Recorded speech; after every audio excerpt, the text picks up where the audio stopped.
Welcome back to my channel. My name is Ashley and I'm a six-figure reseller on Poshmark and eBay. Today I'm going to go over 7 things I wish I knew when I first started reselling.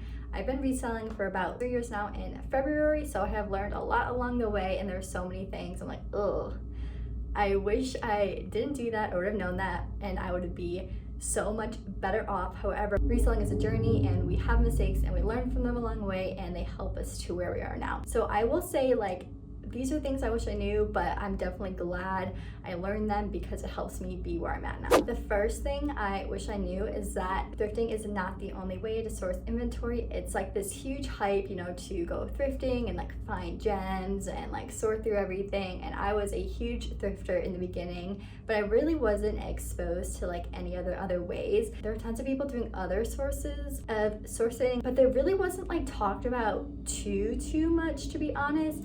And so I felt like thrifting was the way to go, and that's the best way to find cheap inventory. And so I thrifted a bunch, but it took so much time out of my day to go thrifting, and that is when I started transitioning to consignment stores, buy-sell trade stores, and online. And I'm so thankful that I did because it's been such a better method for me. Thrifting may be your thing, and I definitely recommend keeping up with it if you love it. And there's different kinds of models out there, but I just wish I knew that it wasn't the only way. It's good to know like all your options. The second thing I wish I knew, and I feel like it's not that big of a thing anymore because everyone's like moved away from this, especially in terms of like teaching others about reselling. But when I first started, this was like what you needed to do was share other people's closet and follow other people in order to drive people to your closet and make sales. I had spent so much time sharing and liking other people's stuff that I feel like people will come to my page like, you have so many followers, and it's like literally because I spent like,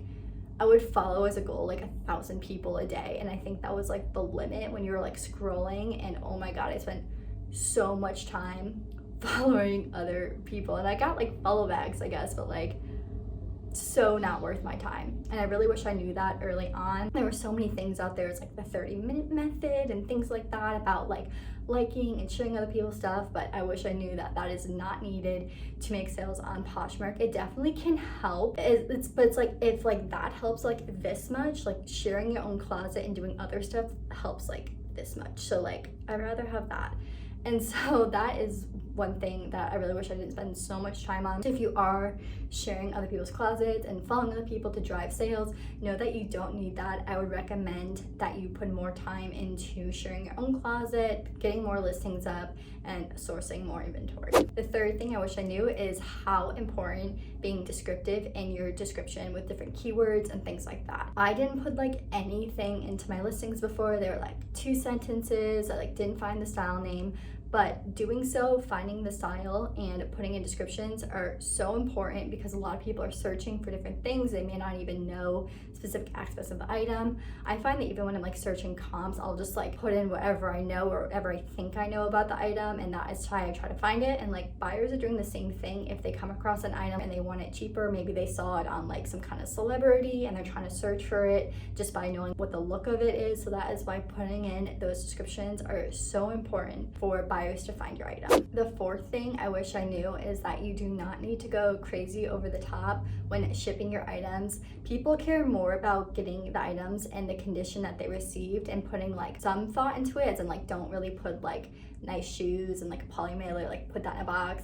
But overall, keeping it simple, just putting things in bags. You don't have to put all this tissue paper and all these like extra toys and treats and like handwritten thank you cards. Like it's all really nice, and like a handwritten thank you card can go some way, but if you're trying to grow, it can just take so much time and give you carpal tunnel, and that's like not worth it. So just make your packaging as simplistic as possible that you prefer. It is okay to be as creative as you like, and if you really do love putting all the like twists and tangles, whatever it is, like in it, then that's fine. Just know that it's not super needed to get return buyers or to make buyers happy. As long as you're sending them an item in like a nice presentable way and it's as described, then you'll get 5 stars. You don't need pink, pretty, crazy packaging to get 5 stars. The fifth thing I wish I knew has to do with sourcing items and buying items, and that is don't just look at labels and then just go out and buy those items. You do have to know the styles that are doing well.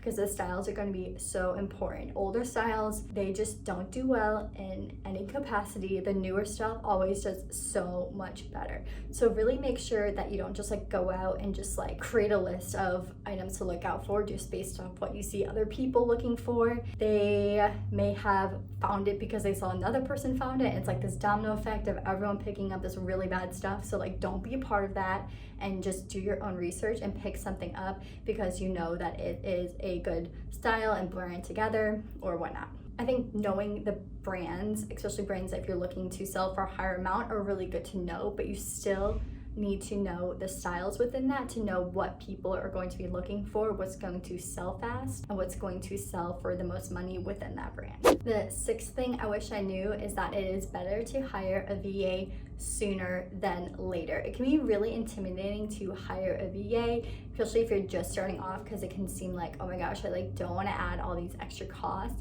into my business when I may not even be making that much money. So I will say you don't need to hire a VA just starting off the bat, but once you start making like some consistent sales, like you're making over $500 a month or something like that, I would say it is very beneficial to hire a VA if you are looking to increase that amount of sales or profit per month, because hiring a VA is so worth it when it comes to growth. Really, no matter what your goals are, you will see a return on investment from hiring a VA. So the first thing with hiring a VA, I would say the easiest thing to start off with is finding someone to share for you. You can find a person or you can use an automated service. I personally use Poshmark VA. Another thing I wish I knew is that a lot of people use automated services to share the closet. Although it's technically not within the rules, a lot of people do it, and I wish I knew that sooner because it can be really hard to just start off and see everyone making all these sales and you putting all this time into sharing or hiring someone to share manually, which can be more expensive, and then just seeing you fall behind everyone else. And I wish I knew sooner that so many people are doing this, and that is why one of the reasons why they are making more sales.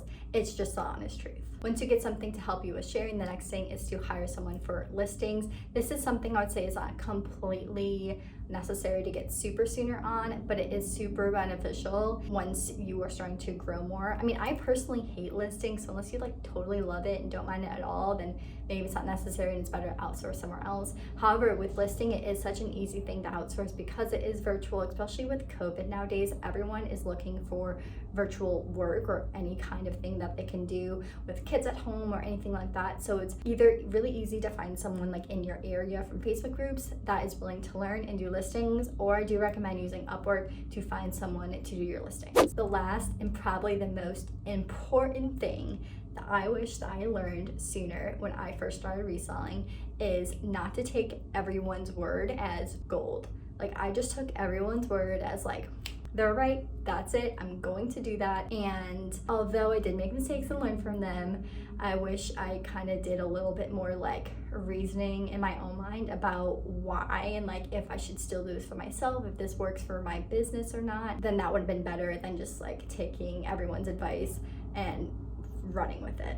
And that can be the case here while you're watching this video. Like, I'm telling you stuff and it works for my business and it's things that I wish I knew, but with everything, you really have to see if this is something that works for your business. When I first started off, I pretty much was following a lot of advice, I would say, of like the thrifting, like high quantity model. And because it's like not really what I wanted to do, that's why it didn't really work for me. So that is why it didn't benefit me in the end. However, if that's what you want to do, then it can benefit you. So that's why I would just say, whatever advice you're taking, decide if it matches with the kind of business you're having, and then decide if it is something that's going to help it. It's really good to take in and hear everyone's perspective. That doesn't mean that you should just like run with it all, because there's a lot of information out there and a lot of people have different viewpoints, and it doesn't mean that anyone's right or wrong. It just means it's their own opinions and it may work for you or it may not. I, on the other hand, didn't see it that way when I first started, and so I made a lot of mistakes that way. And that kind of goes into as well who you're taking advice from, or just thinking who you can trust. There are a ton of like resellers who are straight up killing it, who don't have YouTube channels and that don't have large Instagram followings. And then there are people who are doing good, but there are people doing better out there who have YouTube channels and large Instagram followings. Having a YouTube channel and having a large Instagram following doesn't mean that you're like straight up killing it at reselling. There's like tons of people doing 1,000% better than me, and like I want to get to that point, but like I would trust them over like trusting me, as long as like our businesses match. So that is why when it comes to reselling, don't think just because someone has a lot of followers that you should listen to them, and because they don't have a lot of followers that you shouldn't listen to them. Someone that doesn't have a lot of followers, their numbers may like scream for themselves, and they would be a way better person to listen to based on like success rate than someone who just has a lot of followers. So with all that in mind, good luck as you continue forward with reselling. I hope this video helped you a little bit. Still process it, still think about it, and see what is going to be right for you. If you like this video, give it a thumbs up, and be sure to subscribe to my channel. I put out videos every Wednesday, and I'll see you guys next time. Bye.